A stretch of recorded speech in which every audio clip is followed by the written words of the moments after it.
Welcome back to WagerTalk.com. This is part 2 of this week's question and answers. We've got some good questions this week.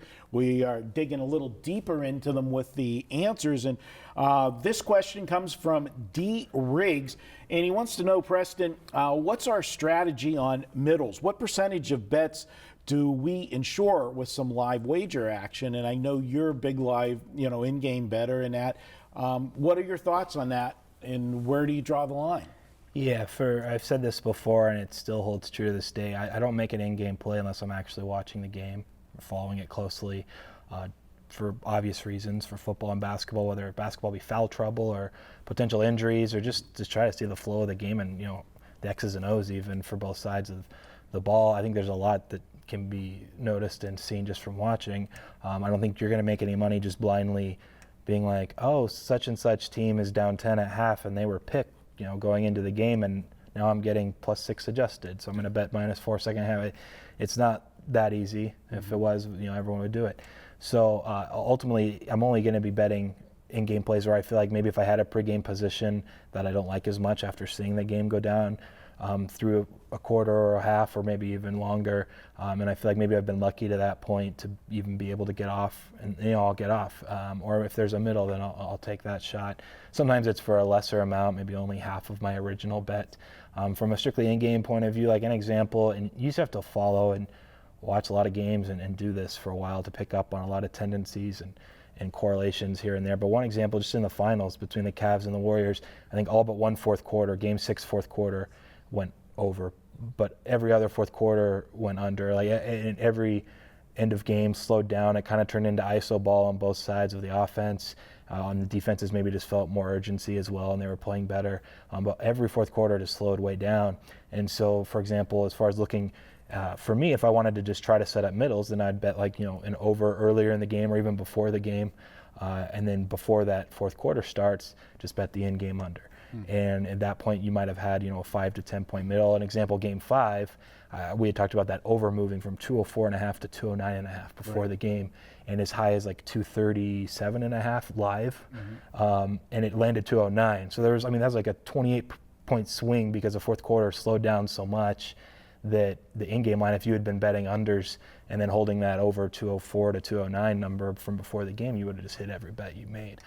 So there's a lot of opportunities. There's not like a set rule, though, I guess is my ultimate point from going back to the initial statement I made. You have to be following along and kind of make that call as you go. It's not like there's a blind, I have a 10-point middle, so I'm automatically going to do it. Right. If it doesn't make sense to, then don't just kind of blindly make decisions, as far as middles go.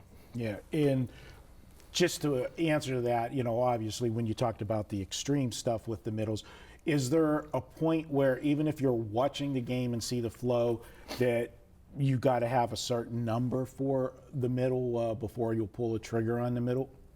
No, there isn't really. I don't think there's ever a certain number. There's always a number I'd be like, that would be nice if I got to that, and I was already making the decision of I do want to buy back. But if you're right and you're so ahead, a lot of times I think you give back money middling just because it's a middle. Yeah. So sometimes it's easier, more profitable is to pocket the likely win at that point. And pat yourself on the back for being a genius. Call it good, yeah. You just got to pick your spots, and I think it varies obviously from game to game. All right, the last question we have comes from Chris Barton, and he wants to know, explain how you track and log your bets and your bankroll management, and are there any programs or systems that you use?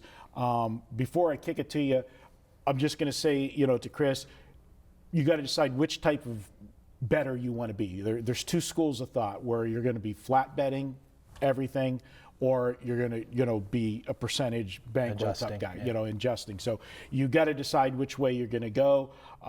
There's different schools of thought.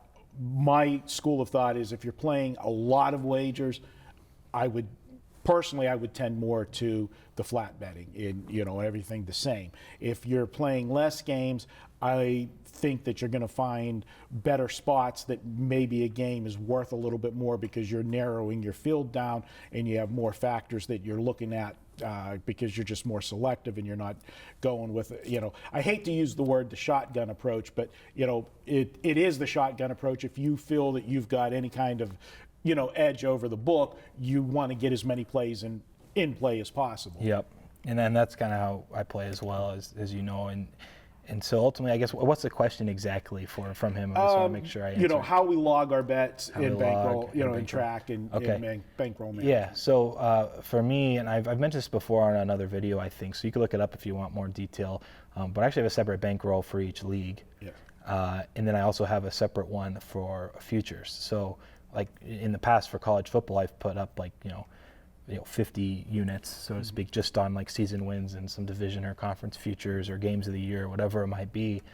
If I did that, then I wouldn't have as much to bet for the regular season. So a few years ago, I just have an allotted amount I set for futures period, and then the rest of my bankroll for the regular season. And anyway, so to track in that regard, I think is pretty conservative in general. If you have a different sized betting for NBA versus MLB versus college basketball versus NFL or college football, but it's what's the word? Detailed, ticky-tack, maybe super conservative. I'm not, just kind of a combination of all those terms, but it's what's worked best for me as far as keeping it in control. And when you have downswings, which are inevitable, then you're able to handle them more easily. And when you have upswings, like you were saying, it's good to adjust week to week. If you're doing 3% of your bankroll each play, at WagerTalk, so to speak, we have 3, 4, 5, 6% plays. If you're not adjusting it, I actually just wrote about this a couple of days ago. Our college football last year, we did plus 92% or so. And when we track those, plays, we're tracking on a game-to-game basis, like flat betting 3%. So those that actually adjusted week to week, plus 92%, it turns into plus like 135% or something. And, over the course of a season, instead of almost doubling your bankroll, you would have almost done 1.5 bankroll. As far as your ROI goes. So tracking logs, I mean, you can use an Excel spreadsheet. That's typically the easiest and just straightforward. Your accounts that you're betting in, your bank account. Like there's ways to do it. That's always the big denominator. Yeah, there's not like a trick. I don't pay for some service for tracking. I just do it manually. So. Okay, great stuff and great question from Chris. And guys, if you're new to WagerTalk, $50 sign-up bonus after you make your first purchase of $12 or more. Just email support@WagerTalk, send in your username, and within 24 hours after that first purchase of $12 or more, we will put $50 sign-up bonus into your account. It's just our way at WagerTalk of saying thanks for being part of the family. Check it out, wagertalk.com. We'll be back next week with more videos.